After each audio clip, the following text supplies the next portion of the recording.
Antes de empezar el estudio de circuitos eléctricos alimentados con corrientes senoidales, es necesario familiarizarnos con funciones periódicas, números complejos y fasores. Como primer paso, recordamos la diferencia entre un voltaje de corriente directa y un voltaje de corriente alterna. El primero de ellos no cambia su valor con el paso del tiempo, en tanto que el valor del voltaje de corriente alterna se modifica con el paso del tiempo. A este último se le representa con una función senoidal como la mostrada. Consideremos un círculo con radio igual a la unidad. Hagamos girar en sentido antihorario un punto montado en la periferia del círculo. Si aumentamos desde 0 hasta 90 grados y luego de 90 grados hasta 180 y continuamos hasta dar un giro completo y en cada paso graficamos la posición del punto en una escala de tiempo, obtenemos la forma senoidal. Si utilizamos la aplicación GeoGebra, podemos obtener la misma forma con los mismos conceptos. La forma senoidal que obtenemos puede ser caracterizada si obtenemos posiciones en diferentes momentos. Para cada posición tendríamos un triángulo rectángulo con hipotenusa igual al radio del círculo, y aunque las otras dimensiones del triángulo varían, por ejemplo la altura, en este caso el cateto opuesto del triángulo, la hipotenusa nunca cambia. Sin importar el ángulo con el que formemos el triángulo, lo anterior es válido para cualquier posición, de tal manera que si tomamos un triángulo cualquiera, podemos aplicar todo aquello que sabemos acerca de los triángulos rectángulos. Por ejemplo, el nombre de la relación entre sus lados. Por ahora nos interesa particularmente el seno del ángulo, es decir, la relación entre el cateto opuesto y la hipotenusa.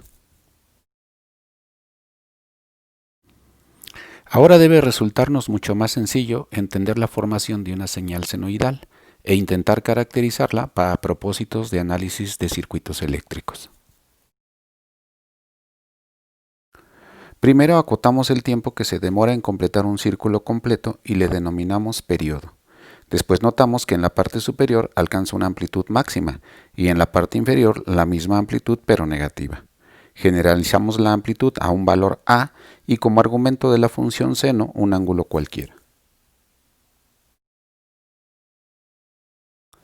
Si hacemos un cambio casi imperceptible, considerando el círculo unitario en un plano complejo, representando en el eje horizontal la parte real y en el eje vertical la parte imaginaria, todo funciona de la misma manera.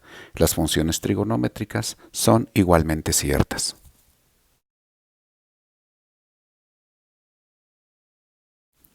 Ahora veamos la relación entre las funciones senoidales y los vectores. Si trazamos una línea del origen del plano complejo hasta un punto en el primer cuadrante y tenemos presente el concepto más simple de un vector, en la línea trazada podemos aplicar los mismos conceptos del teorema de Pitágoras, es decir, obtener el módulo radio y obtener el ángulo respecto al eje horizontal. Es ineludible hablar de números complejos, al menos su representación. Existen tres formas de representarlo. La primera de ellas es la forma binómica, un par ordenado donde el primer número representa la parte real y el segundo la parte imaginaria. La forma polar, que representa el número complejo mediante una amplitud o módulo y un ángulo de inclinación u orientación. Mediante el triángulo de Pitágoras es fácil pasar de una forma binómica a una forma polar. Finalmente, la forma trigonométrica, esta última conocida como identidad de Euler, desde muchos puntos de vista tan importante que merece un video aparte. Conocemos más las formas senoidales, su relación con la trigonometría, su representación con números complejos y las formas de representar a estos.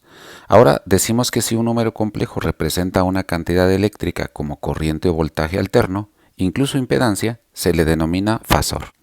Dependiendo de la literatura consultada, algunos autores consideran más formal llamarlos fasores cuando los complejos derivan de la función coseno en lugar de la función seno, pero la conversión de uno a otro es relativamente sencillo. Analizaremos este tema en clase. Por ahora, gracias por ver el video.